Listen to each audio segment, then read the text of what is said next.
Goeiemôre, goeiemiddag, goeienaand uit 'n mistige, lekker oggend hier in die Kaap. Nou kom ons praat 'n bietjie straatwys oor iets wat baie van ons stil doen. Ons bid, maar ons bid binne perke. Nie God se perke nie, ons eie perke. Dis die hoe in gebed. Ons droom nie meer soos ons eens gedroom het nie, ons vra nie meer soos ons hart eintlik wil vra nie, want iewers langs die pad het die hoe groter geword as die belofte. Ons kyk na ons drome en dan vra ons, hoe gaan dit werk? Ons kyk na ons roeping en sê, maar hoe gaan ek dit kan gedoen kry? Ons kyk na liefde en dan sê ons, hoe gaan iemand wil hê soos ek? En voor ons nog gevra het ons reeds onsself gediskwalifiseer en in die voet geskiet. Dis nie altyd ongeloof in God nie, dis ongeloof in onsself. Dink byvoorbeeld aan die verhaal van Gideon in die boek van Rigters. God roep hom om die volk te bevry wat hulle jare voor al bid, die hele volk. En wat doen Gideon? Hy sê, maar my familie is die swakste en ek is die geringste in my eie huis. Met ander woorde, hy vra, hoe kan dit gebeur? Hoekom ek? Hy kyk nie eers na die Midianiete en die oorlog of wat ook al nie, hy kyk na homself, na sy agtergrond, na sy eie CV en na sy eie idee van homself. Hy beperk die hoe met sy eie selfbeeld. Dink ook aan Moses in Exodus, waar God hom roep om na die Farao toe te gaan en Moses sê, ek praat nie goed nie, stuur iemand anders. Hy kyk na sy eie tekortkominge, hy kyk na sy verlede, hy kyk na sy eie onsekerhede en vrese. Dink ook aan Dawid, die jong klein mannetjie daar tussen sy grootbroers. Niemand sien hom as 'n koning nie. Selfs sy eie pa roep hom nie in as die profeet kom nie. Dink aan die disippels in wat ons lees. Hulle is vissermanne, gewone mense, geen teologiese grade nie, geen aansien in die gemeenskap nie. En tog, dis hulle wat die wêreld omkeer. En hier is wat ek en jy moet hoor. Ons dra ons geskiedenis soos hokke saam met ons. Ons skuldgevoelens, ons mislukkings, ek was nie goed genoeg nie, oomblikke. En oor ons skouers hang daar kettings en slotte, nie wat God aan ons gesit het nie, maar wat onsself weer vasgemaak het. Jy onthou daardie atletiekbyeenkoms waar jy nie gewen het nie, daardie eksamen wat jy nie gemaak het nie, daardie verhouding wat gebreek is, daardie sosiale oomblik waar jy gevoel het jy pas nie in nie. Toe jy klein was, het jou ouers vir jou gesê, enige iets is moontlik. Maar die lewe het jou stadig begin leer, nie alles werk uit nie.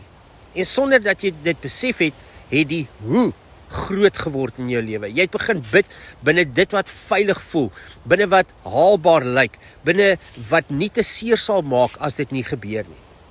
Ons sê dikwels, moenie dink jy is beter as ander mense nie, of groter as die game wat jy speel nie. En dis reg, nederigheid is belangrik, maar hier is die ander kant van die muntstuk.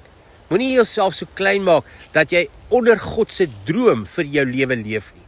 Dis nie nederigheid om jouself te verkleineer nie, dis vrees wat soos nederigheid lyk.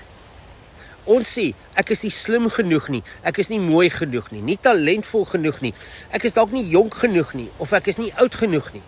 En dan hou ons op droom en vra. Nie omdat God nie kan nie, maar omdat ons dink, ons kan nie en dit onmoontlik is. Jy bid dalk vir 'n lewensmaat, maar jy dink, ek is te oud, of ek is nog nie genoeg gevestig nie, ek het nie iets om iemand te bied nie. Ons bid vir 'n roeping, maar ons dink, ek het nie die kwalifikasies daarvoor nie. Ons bid vir finansiële deurbrake, maar jy staar jou vas in jou bankrekening en besluit dat dit is onmoontlik. Ons bid binne die grense van ons eie selfbeeld. Maar luister mooi, God het nooit mense se CV's gevra voordat hy geroep het nie. Hy het nie vir Gideon gevra wat is sy militêre ervaring nie. Hy het nie vir Moses vir sy redenaarskap kwalifikasies gevra of vir Dawid gevra oor sy lengte of sy afkoms nie vir die disippels vir hulle akademiese rekords en grade nie. Hy roep en dan sê hy, ek is met jou. Hy sê vir Gideon, ek stuur jou, dapper man. Die hoe was nog altyd sy verantwoordelikheid, God se verantwoordelikheid. Miskien het die tyd gekom dat jy jou CV so bietjie neersit, jou mislukkings, jou selfkritiek, jou ek is nie goed genoeg verhale nie. En net vra, net bid wat jou droom is. Nie waar jy sê, Here, as dit realisties is, doen dit vir my nie. Ook nie, Here, as ek dit kan uitwerk, help my nie. Nie, Here, as dit sin maak nie, maar Here, dit is my droom. dit is wat in my hart brand. En dan los jy die hoe vir God. Want elke keer wat jy die hoe probeer beheer, trek jy die droom terug tot binne jou eie vermoëns. En God se roeping is groter as jou eie logika, groter as jou verlede, groter as jou mislukkings, groter as jou selfbeeld. Miskien wag jou volgende seisoen nie op meer kwalifikasies, meer kennis, meer denke nie op meer selfvertroue nie, maar op een ding, dat jy ophou bid binne jou eie perke, dat jy ophou om jouself te diskwalifiseer nog voor jy die resies begin het, dat jy ophou sê, hoekom ek, en begin sê, Here, hier is ek. Die hoe is nie jou werk nie. Jou werk is om te glo, om te vra en om beskikbaar te wees. En dan te sien hoe God jou verras. Want hy sou jou nie 'n droom in jou hart geplaas het as hy nie reeds geweet het dit is moontlik of wat hy vir jou beplan nie. So vra die wat in jou lewe. Vra jou droom, vra jou ideale, vra die mooi goeders wat jou begeertes is en dan kom jy self uit die pad uit. Ek hoop jy 'n wonderlike dag en tot ons weer saam stap. Mooi loop.